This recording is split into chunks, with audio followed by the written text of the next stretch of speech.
Yo, what's up mga pare ko? Kamusta? Welcome back sa akin. Tumalumpa. Welcome back sa aking YouTube channel. At kung di ka pa nakasubscribe, subscribe ka para updated ka sa mga ilalabas ko na. Pag nanakaw, panggugulang, pagkagatso, pamimirata, pagkagata sa content naman. Neto ni M-Site, diba? Hindi mo kaya i-rhyming yun masyadong masyadong mahaba yun Syempre, gaya ng dati bago ako mag-upisa, gusto kong pasalamatan ng Distinctive Clothing, kay Madam Alex Liagas, belated happy birthday, Madam. Maraming salamat dito sa aking sando shirt. Di ko alam kung anong tawag dito, pero siya, t-shirt na ginawang sando. Kaya, sando shirt. Maraming salamat. Distinctive Clothing. Yun, ulit. Belated happy birthday, Madam Alex Liagas. Thank you po palagi. Sige, hindi na natin patatagalin. Etong i-video reaction natin ay Balagbagan Battles. Sargo, laban ni Shaboy versus Nego G. At syempre, bago ako mag-umpisa, gusto kong i-shoutout ng malaking shoutout si Madam Erlyn Xiao. Maraming salamat, Madam, sa patuloy na pagbuo ng mga event palagi sa Taiwan. At maraming salamat po.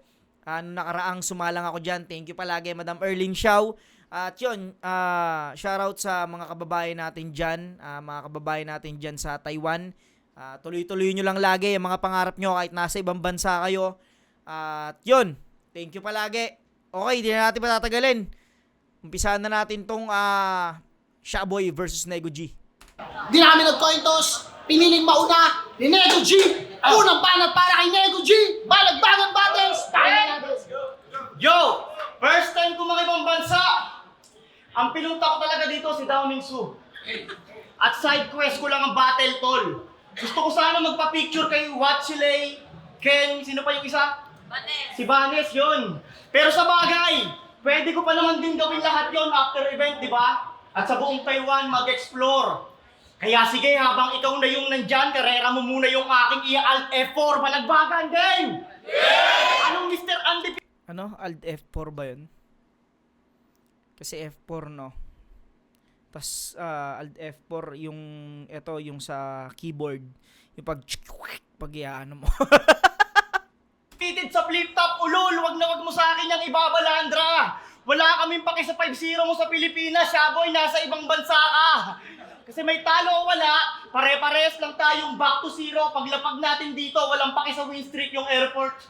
Tanginan to, feeling uncensored. Isipin mo nga, makakakuha ba ako ng pasaporte kung wala rin ako malinis na record? Ibig sabihin, lahat ng nakakalabas ng bansa, undefeated yun, pre. Kasi siya, boy! Di ba dapat siya rin?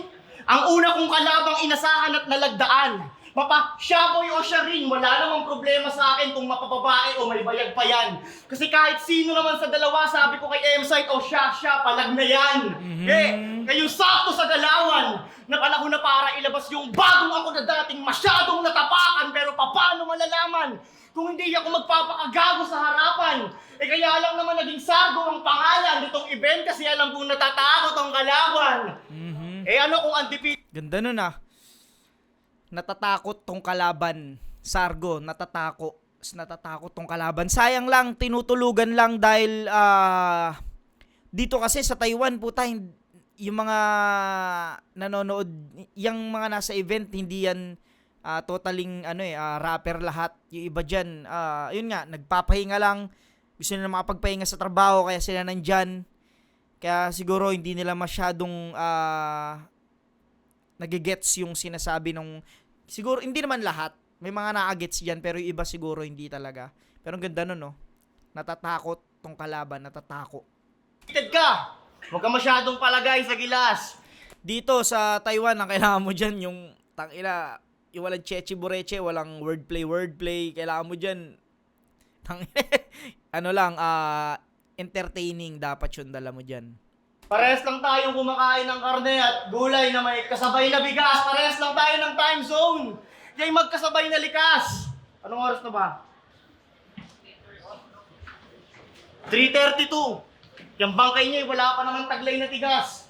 Kasi kung 3:32 ka ngayon namatay dito, 3:32 ka rin namatay sa Pinas. Yeah! Kaya makakabalik-bayan ng Pinas kung sa akin na'y wasak. Huwag manghinayang nayad sa amin kahit pa may tax. Dahil malaki-laki din ang natipid niyan pare. Sabit ka sa baggage ang saklap. At wala nang pamasahe sa pagbiyahe. Dahil gamit kong bagahe, body bag at balik bayan box! Yeah! Kayang-kaya ko pumatay ng... Yay! Ang kulit ng reaction no? Ang ilang yan talaga oh. Mahirap talaga mag-ganyan-ganyan dyan. Titin natin nakatawa ako doon sa reaction eh. Yay! Pamasahe sa pagbiyahe dahil gamit kong bagahe, body bag at balik bayan box! Yeah! Kayang-kaya ko... Yay! Tang ina. Nakatodong multi ka pa, no? Reaction. Yay! Tang ina, parang nag-blow ng candle. Pumatay ng tropa para sa pera. Hindi ako duwag na nauutakan. Itong shaboy na nakilala sa pagbuburles, ngayon ang pinakitaan ng hubad na katotohanan, walang friendly game, tangina mo! Wala akong ipapakitang habag, bigti! At tandaan mo, magtropa lang tayo sa pag-take off ng aeroplano, pero sa paglapag, hindi.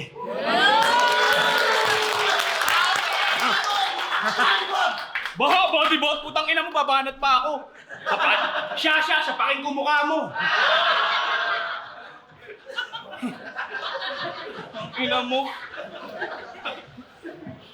Kaya daw niyang pumatay para sa pera. Hindi raw siya mauutakan. Tangina mo, hindi ka nga mautangan. Yeah, papatayin siya ng ganyan ni Shaboy.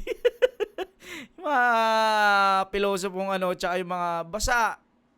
Tangina, hindi mo kailangan mag-wordplay talaga dyan ng solid dahil, yun nga, dahil ang tao dyan hindi talaga lahat rapper.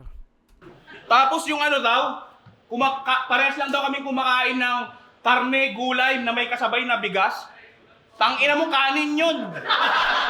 Bobo ka, wala. Oo nga naman, kanin yun, isa saing pa. Gago yun Ano tugma, ha?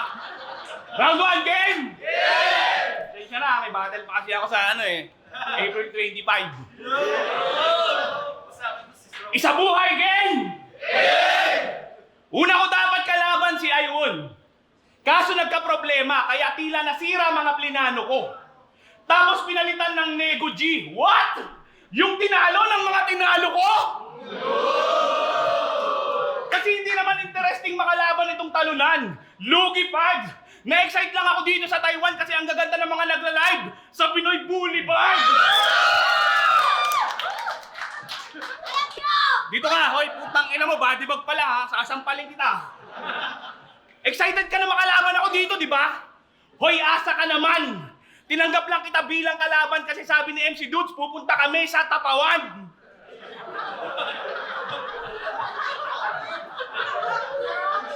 Hindi ka namin isasama, hoy! Hindi ka namin isasama, hoy! Doon ka lang sa transient mananatili. Dagdag gastusin ka lang daw kasi at bawal doon, maliliit ang titi. Mag-guess lang tayo dito sa Taiwan, hinatid ka pa ng yung nanay, tatay at kuya. Bago kami pumasok sa airport, nag-iyaan at yakapan pa sila. Ina mo, Bago kami pumasok sa airport, nag-iyaan at yakapan pa sila, nakakahiya ang puta. Sabi ng kanyang kuya, mag-iingat ka dun ha, mamimiss ka namin. Lagi mong tatandaan yung tinuro ko sa'yo, hanggang dito lang tubig ng sinain. Ilang araw lang tayo dito, ba't sa lugar nyo nagpabida ka pa? Nagpainom pa sa barangay nila, puta nagpadispedida pa siya. Nagpainom pa sa barangay nila, puta nagpadispedida pa siya. Hindi mo ba sinabi na magbibitaw ka lang dito ng mga nasulat mong rap? Ano bang akala nila sa pagpunta mo dito para sa 2 years contract? Paano yan? Uuwi na tayo next week, bistado ka na, naku po. Kaya pala nag-over baggage ka, pinadalang kanila ng sandamakmak na tuyo. Basta ako, excited nang umuwi sa Pinas para sa pasalubong na chocolates at pera. Bibigyan ka din daw ni Madam Early ng tsokolate kaso yung tableya. Nung sinabihan kami ni Madam na pupunta sa Carrefour, basta tong event matapos, Sinukat niya agad yung paa niya kasi akala niya yung Carrefour sapatos.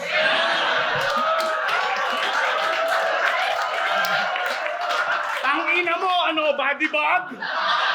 Body bag! Body bag, ulol! Pumunta din kami dun sa Wawa. Tanginang to, nakakadiri. Nagpapakuha kay madam ng laruang pangjakol ng tite. Dapat doon ka na lang bumatel sa kabilang liga. Total parak ang tanga. Total parak ang tanga. Magsama-sama kayo dong mga bider, mga taong ampalaya. Ano body bag mo mukha mo. Yo! Go! Round 1, hindi ko, sige, ano muna, at tapusin na lang muna natin to. Di ko alam kung ano to eh. May hurado ba rito? Yo! Gaspaman! Even sa Motus! Kalaban niya ng si Jonas, tas sa kalagitnaan ng round 3, nag-hit siya ng bulbol. Tangina nito, Dame! Naglabas ng are, tas nag-astang hare. Nung pinalipad yung mga bulbol sa ere, ini LeBron James. Kaya resulta ng battle, promo! Sobrang dikit daw ng laban, ang hirap mapintahan. Lahat ng crowd, aliw naman. Sobrang dami kasing strand ng bulbol na nagkalat sa sahig, kaya yung laban, gahigla lang. Baboy ang puta. Itong leching gigil. Para sa content, diniin na magpaulan ng bulbol para daw yung trend bibitin. Kung may gamot sa kababuyan, handa akong gamutin ka siya, boys, saan ko pwedeng bilhin? Laban na ni Jonas, nagmistulang gender reveal ng Egoy kasi boom! Ang daming confetting itim. Mayabang ka kasi kalaban mo si Sak Maestro sa April 25.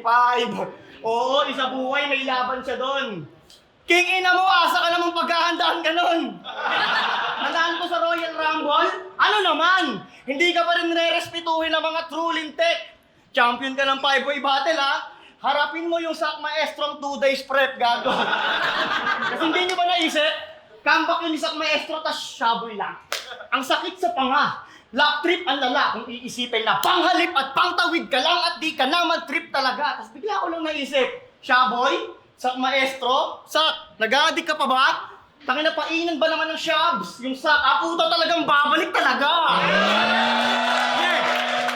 Ang inang galing nun ah. Painan ba naman ng shabs yung Sak talagang babalik talaga. Galing, galing, galing. Yo, kaya dapat mong malaman to na sobrang handa na tong kalaban mo! Ay, putang ina mo. O, hindi ako nag-joke, pinakita ko lang yung gagawin sa'yo ni Sak Maestro sa laban nyo! Yeah! Parang dragon, itong walang utak. Ano mang handa mo, medyo walang sugat. Kasi nga paano, magiging pokpokan yung gago. Ano yun, walang talo versus walang sulat? Wala na yung dating negong risky na nilait neto miski laman ng aking method, laging meron paking sermon tila, patintero sa dami din nung sisi, ngayon wala nang manners itong real G. Punches ko ang guilty, papatikimin na mag-asawang suntok, ito'y money versus Jinky. Bars over jokes? Saki versus script? No! Balakid versus Flick G! Papanisen tong last pinyero ng dating negong nilait ninyo ng by disenyo cringy! Wala nang wordplay mo ang guloy! Nagbago na ako, trust me! Iniwanan ko na proudly! Pero kung papapiliin ako, kung babalik ako sa ganong estilo, o mag-aahit ako ng bulbol, tayo na mo, mag-wordplay na lang ulit ako sa round 3. Ay na, solid yung round 2 ni ano? Nego G. Alam nyo ba sa rhyming, sa music pa lang, nasubaybayan ko na yung karera ni Nego G. Tangina, sabi ko ang galing ni Nego G sa ano, sa diss track kasi yun eh, doon ko siya nakilala eh. Tangina, grabe magpaulan ng multi yan, puking ina, talagang kung hanap mo multi, kaya kanyang bigyan ng hanggang magsawa ka. Dito sa battle rap, nagagawa niya pa rin. Nung mga nakaraang battle niya lang siguro lumalaylay dahil parang, ewan ko, yung iba hindi nila trip. Kahit naman ako may mga wordplay akong naririnig kay Nego G na hindi talaga siya lumalanding, pero pag sa beat mo yun ginawa, ibang klase yun. Para sa akin. Lakas ng round 2 ni Nego G. Sige, pakinggan natin round 2 ni Shaboy. Okay na! Palakpakan, body bag si Sak. Yung nag-agis daw ng bulbol, parang Nag-gender reveal na Egoy, tas kulay itim na confetti. Yung angle na yon, hindi ako kinabahan. Kasi nung inagis ko yon, boom! Itim na confetti. Ito yung kinalabasan. Kinang-ina. Round 2 game! Flip top MC nga pala to si Nego. Para lang sa kaalaman ng lahat. Hindi man kasing lakas ng humor ni Manda, pero at least kakulay naman yung balat. Mukha kang buhay na libag na natutong magsulat. Sa tuwing bumabate ka, para kang nagagalit na burat. Alam mo bang tinanong ko muna nanay ko bago kita laitin kung sino ba mas gwapo sa ating dalawa? Nung pinakita ko yung picture mo sa kanya, sabi niya, anak, lamang na lamang ka. Hindi, nag-aalangin nga ako kung isusulat ko pa to, pero hindi na para iurong. Dahil sinabi mo na mas gwapo ako dito, ma, sigurado na ang iyong pasalubong. Kasi lagi niyang niyayabang na kamukha niya si E.A. Guzman. E.A. Guzman yung mukha, tapos yung balat, Norman Mangusin. Kung ganito ang postura ni E.A., tawag na dyan, E.A. Gusgusin. Hindi ka napuputi, Nego, kahit daanin mo pa sa dasal. Kasalanan mo rin kasi yan, bakit mo ginawang playground yung kanal? Ano ba namang klase ang trip mo? Hindi ko malaman kung bobo ka ba. Kaya pala nasa Pinas pa lang tayo, amoy stinky tofu ka na. Kung yung stinky tofu mabaho pero masarap, magkaiba kayong dalawa. Kasi itong si Nego kung titingnan, wala eh. Mabaho lang talaga. Sinasabi ko sa iyo ito, tol, para din sa kapakanan mo. Di mo ba napapansin pagkausap mo si Madam Erling Chow, palagi siyang nakaganto? Isiningit ko lang talaga sa lines ko to, kasi mukhang hindi niya mabanggit. Nung tinanong ko si Madam kung ba't nakaganto, sabi niya, Shaboy, hawak ko ang beat.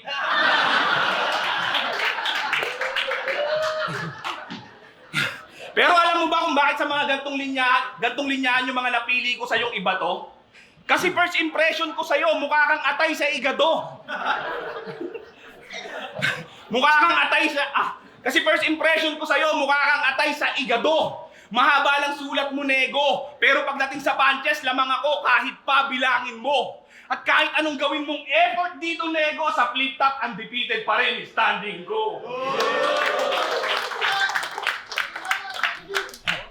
Yo! Kung yung ibang MC, nasanay sa pandadamay ng asawa at anak na palaging nadadawit sa tema, ito'y kabaliktaran nun dahil tatalakayin natin kung bakit walang ganun si Shaboy at questionin natin kalakip yung mga ebidensya. Round 3 game! Yay! Sa panahon ngayon, sobrang bihira na lalo sa ganitong pagmumukha na alam nyo malapit na mag-40. Hindi wala man lang tayong nakitang pinost yung picture ng babae sa Facebook o ibinanderang kapareha. Naisip ko, ano kayang problema? Wala naman siguro kung usapang oras, kasikatan at pera kasi Shaboy na yan eh. Hindi ka na mahihirapan kung gugustuhin mo talaga mag-asawa. Teka, napagtugma ko lahat ng mga bagay na nakapaloob sa sistema na kung bakit Shaboy, kung duda tayo kung boy siya, yun ang aking nakonekta. Hindi mo kailangan makipaglaplapan sa kapwa lalaki para makapasok sa eksena. At hindi mo kailangan mag-ahit ng bulbol kung alam mong di mo magagamit yan, repa. Pati yung closeness yun ni M-Site ay Ang galing ni Nego Gago na pag-connect niya yung mga Shaboy tsaka boy siya. Tapos inungkat niya yung mga yung nag-ahit ng bulbol, makipaglaplapan. Tangina na connect niya yun kung bakit daw walang pinopost na babae or partner si Shaboy. Gagong galing nun. Ulitin natin konti. laplapan sa kapwa lalaki para makapasok sa eksena. At hindi mo kailangan mag-ahit ng bulbol kung alam mong di mo magagamit yan, repa. Pati yung closeness yun ni M-Site ay nasilip ko rin at meron akong pruweba. Pag may pasok si Ate Annie, sumasalisi ka out of nowhere, inaaya mo si M-Site maglaro ng Jenga. Walang problema sa pagiging silahi siya, boy. May mga tropa din akong ganyan sa aking hilera. Tropa pa rin kita, pero ano yung nakita kong 3 pirasong pipino kahapon sa yung maleta? Kasi kahit sino, naman ay kaya maging 5-0 kung walang iba. May pipino sa maleta, no? Ba't may pipino ka dyan, pre? Ano yan? Pulutan yan, lalagyan ko ng suka. Pipino ang puta. Pangkahati sa oras ng iyong karera, advantage na rin sa iyo yung pahubu-hubu mo sa laban para pasimple mong nasushowcase yung tunay na galawan mo sa planeta. Maging yung pagkapanalo mo sa Royal Rumble, isang malaking patunay na bading karepa, isang malaking patunay na bading karepa. Pinakita mo lang na kayang-kaya mong tumapos ng 4 na lalaki ng sabay-sabay ng punyeta. Yo, 5-0 itong astang hari na laging nakabahag, pwes. Bahaghari ang kulay na isagisag mo sa gera, o lantad ang galawan sa balagbagan Taiwan kasi LGBT ka, Shaboy, ayun ang iyong may bandera. Yeah, respeto sa mga kapatid natin pero seryoso. Ni minsan ba isang battle, may umanggil na ba sa'yo ng babaero, o may anak sa labas, o walang kwentang ama? Wala, di ba? Pero sa akin nga'y walang kaso. Ang kaso, ang hirap mga pa, maawa ka sa mga tao. Hanggat kaya mo pang gumawa, maghanap ka para magbago. Ultimo nga si MP3 na kapo mo, bakla may anak oh. Kasi makulay ang buhay, itatak mo sa isip mo. Ako yung unang umanggil ng ganito sa'yo, puso sa puso, tinagtad ko ng real shit to. Ilang taon ka na? 35? Basta ako 29. Inangat ko yung liriko. Kasi tunay na yung tunay ng tunay na to yung tinara ko sa dibdib mo. Tangina mo. Tangina mo, tunay na tunay na tunay na tunay. Tanginang galing. Isa pa, ulitin natin. Umanggil ng ganito sa'yo, puso sa puso, tinagtad ko ng real shit to. Ilang taon ka na? 35? Basta ako 29. Inangat ko yung liriko. Kasi tunay na yung tunay ng tunay na to yung tinara ko sa dibdib mo. Tangina mo siya, girl. Kasi hindi to ubra sa akin. Di man ako MCing sobrang hardcore na dating friendly, normal lang tol. Dapat three-way na lang sila, Sharin, MP3, Shaboy para Pensi, Royal, Rambo, kaso hindi. Binigay ako kay Shaboy bilang warm-up daw sa isa buhay nitong Lecheng Burat. Binigyan ka ng nego para humingi ng tawad at lumuhod para sa April 25. Get ready to suck. Tanginang lakas nung gago. Sobrang solid nung round 3 ni Nego. Ulul yun. Game na! Ang ina mo ka ngayon, nadali ka sa akin.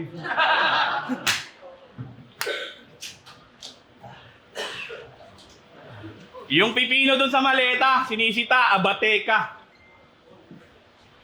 Ano yung nakita ko sa'yo na upo sa maleta? Ano mo, mas malibog ka, laki na mo. Gago. Parang yung titing pinakita ni Maria. Ay, sorry. Sorry. Game! Ay puta, ano yung sinabi niya kanina? Ang haba ng sulat, di ba? Wala namang kwenta, pinagsasasabi. May mga angle ka na lang talaga no?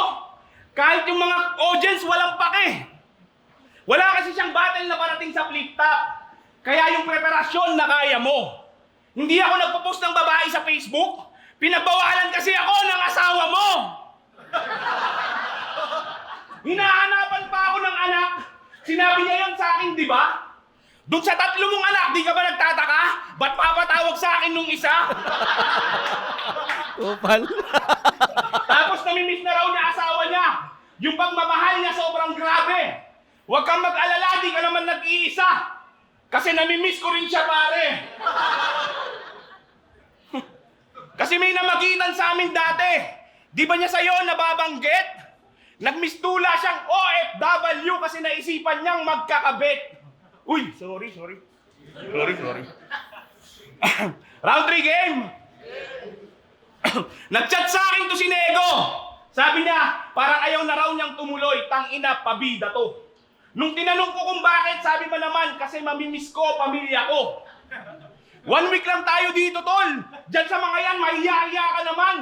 Sila nagtitiis na malayo sa pamilya para dito sa Taiwan makipagsapalaran.